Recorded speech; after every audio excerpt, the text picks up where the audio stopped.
Hi there, dear listener. Laszlo here with a quick pre-roll message for you. Before we get started, I want to let you know there are all kinds of convenient ways for you to support my efforts to bring you all these podcast shows on Chinese history, Chinese sayings, and tea history. If you go to my website at teacup.media and click the support button at the top, you'll find a bunch of ways to show some appreciation. There's Patreon, where you can get early access to new episodes, exclusive content, and an invite to the Teacup Media Discord channel, and more. CHP Premium, that also has early access, exclusive episodes, and ad-free versions of the entire CHP back catalog.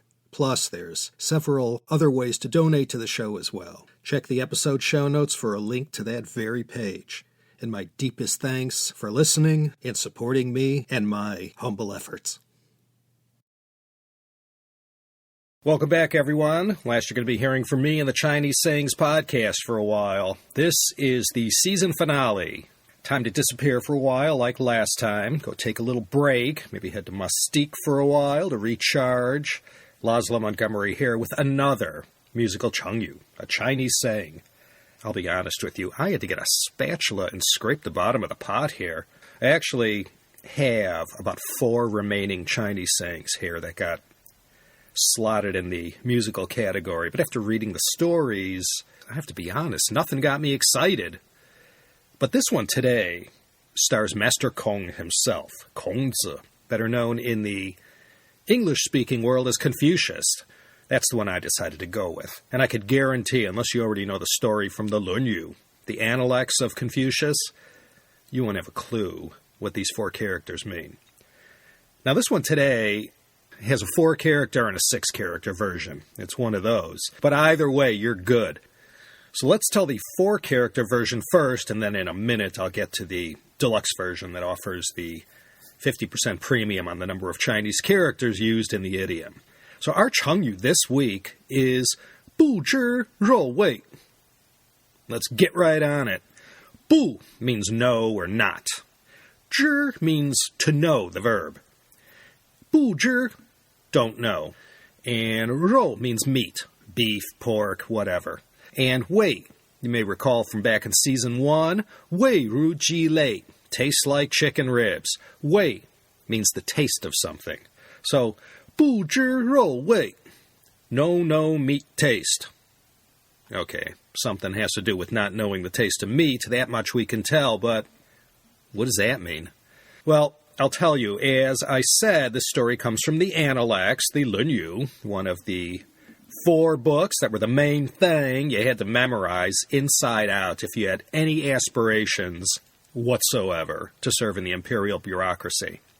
Because Confucius is in this story, we know right away it takes place during the Chunqiu, or spring and autumn period, the first half of the second half of the Zhou dynasty. To put it another way, if you remember from a couple episodes ago, Yi Gu Zuo Qi, Confucius was from the state of Lu in Shandong.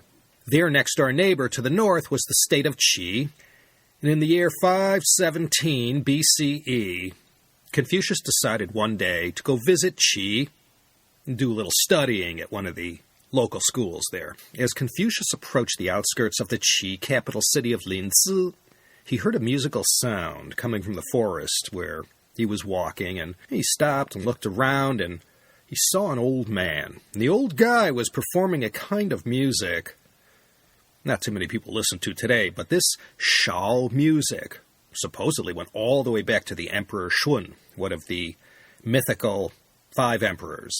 It was performed in this epic style that combined poetry, music, and dance, and would lionize the good deeds of the mythical Emperor Shun. There are lots of references to this ancient Shao music that was played at the imperial court, but as I said, it all but died out, and all that's left is what we read about. None of the records or CDs survive. And the reason we know this is because southwest of the ancient Qi capital at Linzi, that's present-day Zibo, in Shandong, a stele was unearthed at a temple site during the Qing dynasty that claimed Confucius had visited once and listened to Shao music there. Well, as the story goes, so enthusiastic an admirer of this ancient style of music did Confucius become when he chanced upon this performer there, he couldn't stop listening. He kept going back to this place where the old man performed for 3 solid months to take it all in. So entranced and enamored was Confucius with this man performing Shao music, it said he didn't even know the taste of meat, meaning so mesmerized was he by the music, the smell of roasting meat wafting around him went unnoticed. 不知, he didn't know. 肉味, the fragrance of the meat. And because he binged on Shao music for 3 months, we also have the deluxe version of this Chinese saying, 3月. San means 3, and 月 means month. So 3月, 3 months. 不知肉味, didn't know the taste of meat. In other words, if someone was grilling up a steak or lamb kebabs or something like that, no matter how pungent and tantalizing the smell was, it went completely unnoticed by the great sage because he was too enraptured by the sound of the Shao music.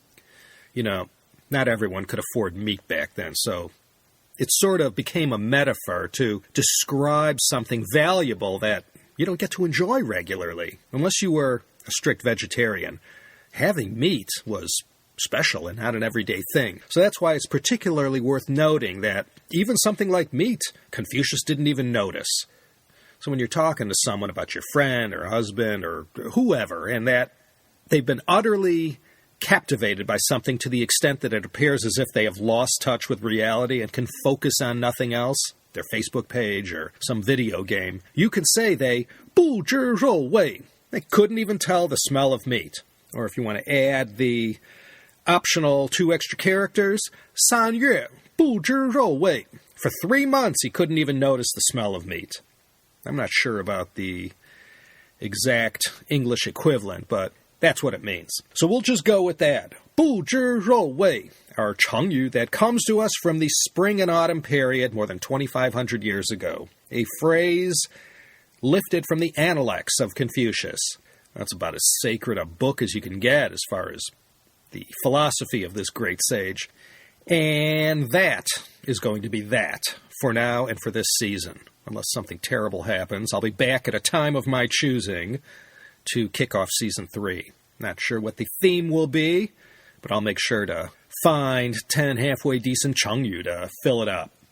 Until that time, this is your host, Laszlo Montgomery, inviting you to go check out the other 2 fine shows here at Teacup Media, the China History Podcast and the China Vintage Hour, and more coming later, probably.